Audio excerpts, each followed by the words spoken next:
executioners, monopolists, capitalists, tax leeches, contractors and landlords, lawyers, economists, politicians of all shades, down to the smallest vendor of sweetmeats, all will repeat in unison those words of Voltaire. If God did not exist, it would be necessary to invent him. For, you understand, the people must have a religion. That is the safety valve. There exists, finally, a somewhat numerous class of honest but timid souls who, too intelligent to take the Christian dogmas seriously, reject them in detail, but have neither the courage nor the strength nor the necessary resolution to summarily renounce them altogether. They abandon to your criticism all the special absurdities of religion. They turn up their noses at all the miracles, but they cling desperately to the principal absurdity, the source of all the others, to the miracle that explains and justifies all the other miracles, the existence of God. Their God is not the vigorous and powerful being, the brutally positive God of theology. It is a nebulous, diaphanous, illusory being that vanishes into nothing at the first attempt to grasp it. It is a mirage, an ignis fatuus, that neither warms nor illuminates, and yet they hold fast to it, and believe that, were it to disappear, all would disappear with it. They are uncertain, sickly souls, who have lost their reckoning in the present civilization, belonging to neither the present nor the future, pale phantoms eternally suspended between heaven and earth, and occupying exactly the same position between the politics of the bourgeois and the socialism of the proletariat. They have neither the power nor the wish nor the determination to follow out their thought, and they waste their time and pains in constantly endeavouring to reconcile the irreconcilable. In public life, these are known as bourgeois socialists. With them or against them, discussion is out of the question. They are too puny. But there are a few illustrious men of whom no one will dare to speak without respect, and whose vigorous health, strength of mind, and good intention no one will dream of calling in question. I need only cite the names of Mazzini, Michelet, Quinet, John Stuart Mill. Footnote: Mr. Stuart Mill is perhaps the only one whose serious idealism may be fairly doubted, and that for two reasons. First, that if not absolutely the disciple, he is a passionate admirer and adherent of the positive philosophy of Auguste Comte, a philosophy which, in spite of its numerous reservations, is really atheistic. Second, that Mr. Stuart Mill is English, and in England to proclaim oneself an atheist is to ostracize oneself, even at this late day. End footnote. Generous and strong souls, great hearts, great minds, great writers, and the first, the heroic and revolutionary regenerator of a great nation, they are all apostles of idealism, and bitter despisers and adversaries of materialism, and consequently of socialism also, in philosophy as well as in politics. Against them, then, we must discuss this question. First, let it be remarked that not one of the illustrious men I have just named, nor any other idealistic thinker of any consequence in our day, has given any attention to the logical side of this question, properly speaking. Not one has tried to settle philosophically the possibility of the divine salto mortale, from the pure and eternal regions of the spirit into the mire of the material world. Have they feared to approach this irreconcilable contradiction, and despaired of solving it after the failures of the greatest geniuses of history? Or have they looked upon it as already sufficiently well settled? That is their secret. The fact is that they have neglected the theoretical demonstration of the existence of a God, and have developed only its practical motives and consequences. They have treated it as a fact universally accepted, and, as such, no longer susceptible of any doubt whatever, for sole proof thereof limiting themselves to the establishment of the antiquity and this very universality of the belief in God.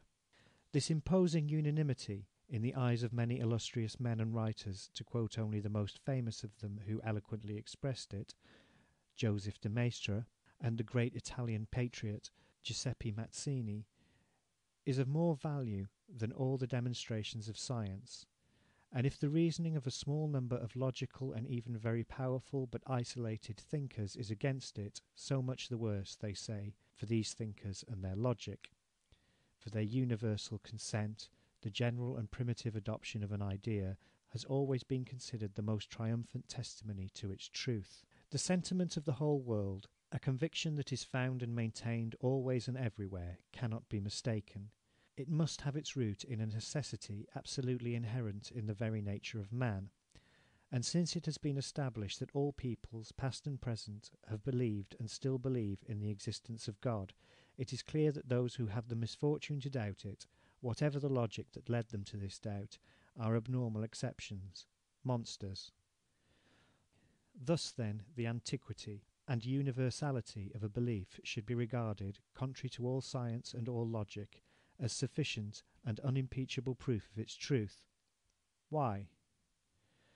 Until the days of Copernicus and Galileo, everybody believed that the sun revolved about the earth. Was not everybody mistaken? What is more ancient and more universal than slavery? Cannibalism, perhaps. From the origin of historic society down to the present day, there has been always and everywhere exploitation of the compulsory labour of the masses, slaves, serfs, or wage workers by some dominant minority, oppression of the people by the church and by the state. Must it be concluded that this exploitation and this oppression are necessities absolutely inherent in the very existence of human society?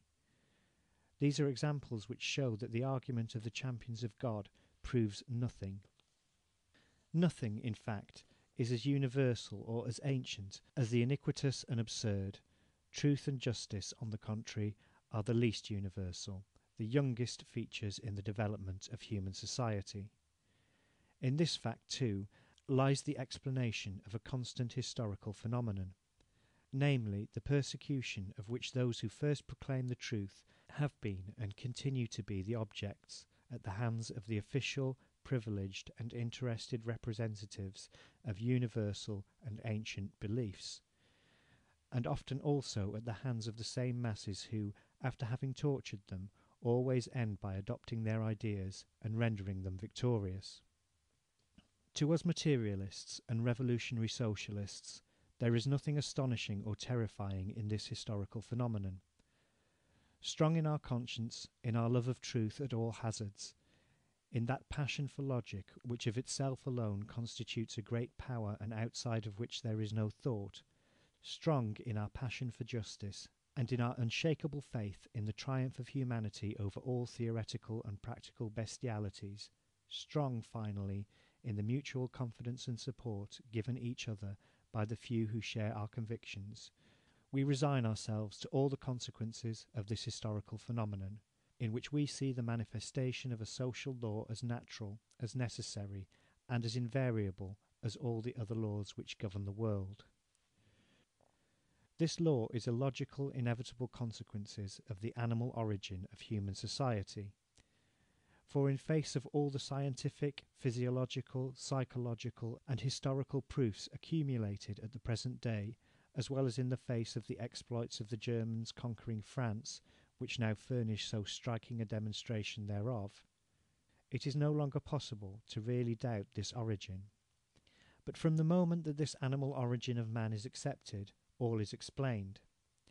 History then appears to us as the revolutionary negation, now slow, apathetic, sluggish, now passionate and powerful, of the past. It consists precisely in the progressive negation of the primitive animality of man by the development of his humanity. Man, a wild beast, cousin of the gorilla, has emerged from the profound darkness of animal instinct into the light of the mind, which explains in a wholly natural way all his past mistakes, and partially consoles us for his present errors. He has gone out from animal slavery, and passing through divine slavery, a temporary condition between his animality and his humanity, he is now marching on to the conquest and realization of human liberty. Whence it results that the antiquity of a belief, of an idea, far from proving anything in its favour, ought on the contrary to lead us to suspect it. For behind us is our animality, and before us our humanity. human light, the only thing that can warm